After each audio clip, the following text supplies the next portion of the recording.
第10章邪門的太康山莊。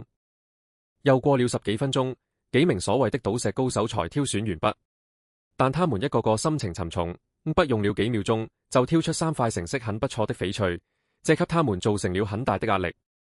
如果他們解出的料子不完不的好，那真的沒臉再待下去了。然而如同唐子怡預料的一樣，北挑的3塊料子是最好的，他們幾個人開出的料子成色都遠不及他，總價最高的一個也只有10幾碼，不及北總價的1/8。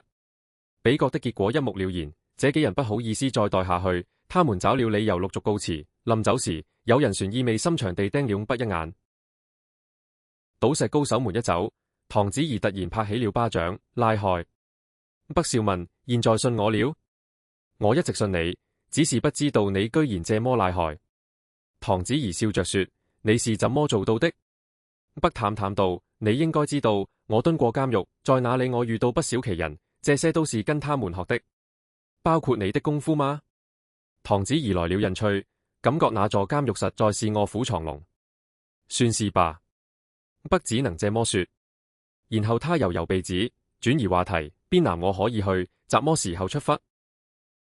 唐子怡神色一縮：邊南之行可以先緩緩。你賭石這麼賴害，過幾天叫上我吧，揸門先去賭石城轉一圈。只有認識了你的賴害，他才肯拿出自己的棺材本。不明白，唐子怡船要繼續考察他，不過他沒所謂，有1000碼能賺，怎麼都好說。可以，我隨時有時間。對了，今天你提到雷俊飛的情況，能和我詳細說說嗎？好啊，揸門換個地方聊。他把北稱到位於5層的茶館，兩人一邊喝茶，一邊聊盧家的情況。據唐子怡說，盧家10幾年前開始發家，然後涉足房地產，頭幾年做的順風順水。截止5年前，盧家已然坐擁幾十億資產。盧家的胃口隨之變大，於是籌備3年，融資100億，開始上馬太康山莊的項目。太康山莊是一個別墅和商品房的項目，其中一期投資80億，在山上修建200套別墅，山下修建商品房。這個項目一時做成，盧家將一躍成為大型地產商，家族資產也將翻番。然而誰也沒想到，當太康山莊大部分樓盤封頂後，就開始頻繁發生事故。短短1周就死了4名工人。盧家又是運作又是賠償，本以為這件事就過去了，可以盡快對工程進行收尾。可盧家怎麼也沒想到，更可怕的事情存在後面。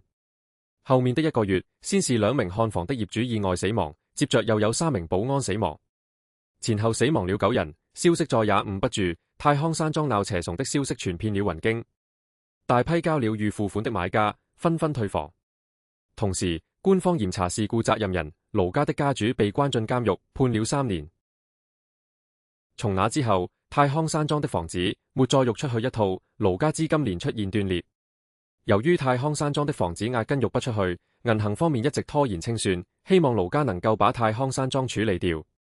所以到目前為止，這太康山莊依然存在盧家的名下。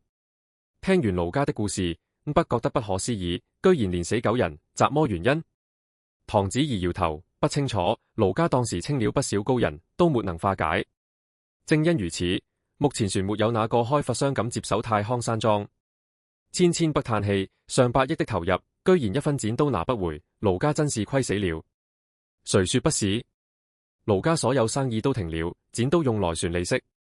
不禁替雷俊飛可惜，本來好好一個富二代，現在卻混得連普通人都不如。想到這裏，他心頭一動，自己的為道之眼能見鬼神，是不是去趟太康山莊幫雷家人看看？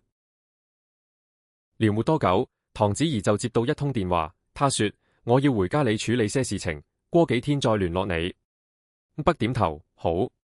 唐子怡走後，他想了想，船是撥通了雷俊飛的電話。一間租來的普通民房裏，盧俊飛正在洗衣服。盧家現在所有的錢都不夠還銀行利息的，一家人節衣縮食，過得緊緊巴巴。但這依然於事無補，最多再1個月，盧家就要申請破產。盧俊飛眉頭緊鎖着，幾年前他算是富家大少，可這2年連普通子弟都不如。就在昨天，剛出獄的父親把一張存了200碼現金的銀行卡給了他，讓他帶上卡，盡快離開雲京，到外地去生活。很顯然，盧家撐不住了，父母希望他未來能活得輕鬆一些，至於破產的一切後果，由他們一力承擔。每每想到這些，雷俊飛就想大哭一場。可他知道，就算哭瞎了眼也沒用，這個世界不配同情弱者。忽然電話響了，是吳北打來的。他擦了擦手，壓下心中的煩躁，說：吳北，你在哪裏？吳北，俊飛，你來酒店接我，帶我去太康山莊。聽到太康山莊4個字，盧俊飛的心被狠狠刺痛了一下。唐小姐都和你說了？是，他都說了。吳北道，你帶我去一趟太康山莊，我或苦能幫到你。盧俊飛愣了一下，幫我？吳北沒有多解釋，他只是問俊飛：你信我嗎？盧俊飛毫不猶豫：我當然信你，信我就來接我。吳北道：說不定我能給你驚喜。盧俊飛一咬牙：好，我馬上去。半小時後，盧俊飛開着那輛破舊國產車，載着吳北前往太康山莊。路上，盧俊飛對於吳北引薦唐子怡十分好奇。他說：吳北，你小子運氣不錯，居然能和唐子怡這種風雲人物交朋友。風雲人物？他很出名嗎？吳北來了興趣，問他：唐家很有錢？盧俊飛：唐子怡可是雲京4大美女之一，畢業於全球知名高校，商界才女。至於唐家，那何止有錢？中南5省的古董文玩、黃金珠寶，唐家佔了很大的市場份額。同時船涉及酒店、地產開發、文旅、風投，總而言之，唐家跺一跺腳，雲京都得佔3佔。吳北震驚，這麼厲害？盧俊飛：不過唐家早已開枝散葉，唐子怡是唐二奶那一支，主要負債珠寶和投資這一塊，其他產業則被其他幾房管理着。說到這裡，他終於忍不住問：吳北，你到底想幹什麼？吳北一笑：我在監獄裡跟一位高人學了幾手看風水的本事。盧俊飛翻起了白眼：我說哥們，你2年時間就能學到真本事嗎？吳北眨眨眼：我算是第一次給人看風水，你別打擊我。盧俊飛無語了，他嘆了口氣，默默開車。